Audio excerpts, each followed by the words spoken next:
Hi friends, welcome to माय घरकुल। तर मैत्रिणींनो, आता गणपती बाप्पा लवकरच आपल्या घरी येणार आहेत। तर प्रत्येकीच्या घरी त्यांच्या आगमनाची तयारी सुरू झालीच असेल। तर आज मी आपल्या गणपती बाप्पांसाठीच म्हणजे आपण ज्यावेळेस आरती म्हणतो तेव्हा वापरता येईल यासाठी घुंगरू कढी कशी बनवायची ते दाखवणार आहे। आणि खूप सुंदर अशी अगदी आपल्या घरातल्या साहित्यात बनती। हल्ली मार्केटमध्ये ती इझिली मिळते, परंतु घरी बनवलेल्या गोष्टीची सर जरा वेगळीच असते। तर त्यासाठी आपल्याला लागणार आहे इथं आपलं जे किचन असतं चाव्यांचं, तर त्याला एक जी रिंग येते तर ती रिंग आपल्याला इथं लागणार आहे। प्रत्येकीकडंच एक दोन एक्स्ट्राचे किचन असतात, तर त्याची रिंग काढून घ्यायची। आणि लोकर जर तुमच्याकडे नसेल तर एखादं थोडं सिल्कमधनं कापड वगैरे असेल, त्या कापडाची छोटीशी पट्टी घेतली तरी चालतं। आता इथं ह्या मी 2 किचनच्या रिंग घेतल्या आहेत। अगदी जे घरात साहित्य आहेत त्यातनंच आज आपण ही वस्तू बनवणार आहोत। तर आता काय करायचं, आपल्याला लोकर घ्यायची, दुहेरी अशी करून घ्यायची, म्हणजे आपल्याला जेवढी त्या रिंगला गुंडाळायची आहे तर तेवढ्या साईजची आपण कट करून घेणार आहोत। आणि मैत्रिणींनो, आज पहिल्यांदाच जर तुम्ही चॅनलवर आला असाल तर चॅनलला एकदा भेट द्या आणि व्हिडिओज आवडले तर सबस्क्राईब जरूर करा। तर सुरुवातीला काय करायचं, ही जी लोकरचा धागा आहे त्याला आपल्याला गाठ मारून घ्यायची आहे।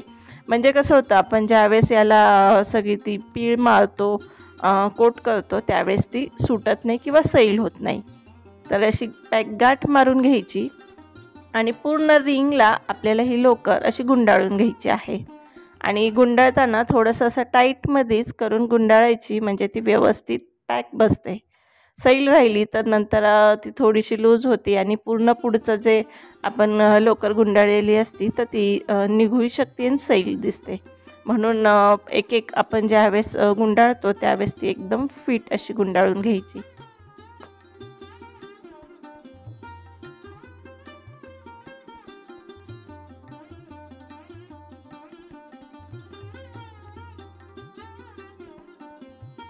सर्व लोकर रिंगला गुंडाळल्यानंतर आपल्याला काय करायचं, आधी आपण जी गाठ मारून थोडा एक्स्ट्राचा धागा सोडला होता तर त्याला आपल्याला गाठ मारून घ्यायची। म्हणजे काय होतं की ही जी लोकरचा धागा असतो हा एकदम पॅक बसला जातो आणि तो नंतर निघतही नाही। आणि नंतर तुम्ही याला थोडासा फेविकॉल लावला तरीही चालेल, परंतु गाठ पक्की असली तर लावायची गरज नाही।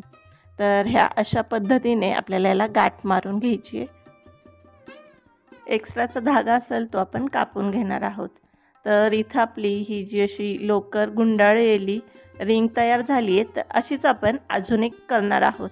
म्हणजे आपल्याला कसं घुंगरू कढी ह्या कधी आपण घेतल्या तर त्या 2 येतात, म्हणजे दोन्ही हातात घालायला, तसं आपल्याला इथं या 2 रिंग तयार करून घ्यायच्या।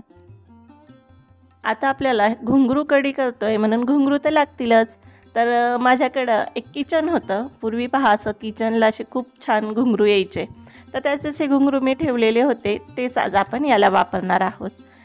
तुम्ही इथं जे मार्केटमध्ये घुंगरू कढी मिळते त्याला जे असे पितळाचे मोठे घुंगरू येतात, ॲक्च्युली ते वापरले जातात, परंतु आज आपण हे पूर्ण आपल्या घरातल्या साहित्यापासून बनवतोय।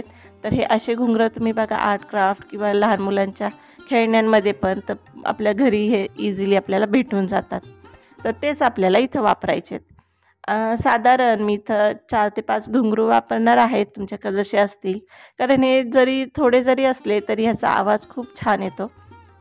म्हणून इथं आपल्याला एका सुई आणि धाग्याच्या साह्याने याला एक एक ओवून आणि नंतर शिवत असं त्यात पॅक करून घ्यायचं आहे, म्हणजे ते पडणार नाहीत। तुम्ही व्हिडिओत बघू शकता, अशा प्रकारे आपल्याला जेवढी घुंगरू लावायचे तेवढे लावून घ्यायचे आणि शेवटी त्याचे धाग्याची गाठ मारून घ्यायची, म्हणजे हे पूर्ण पॅक होऊन जातात।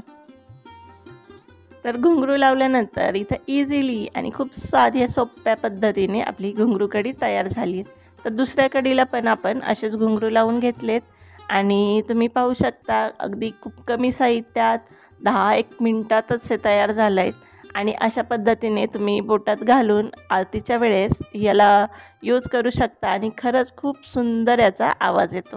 व्हिडिओ आवडला असेल तर लाईक जरूर करा। थँक्यू।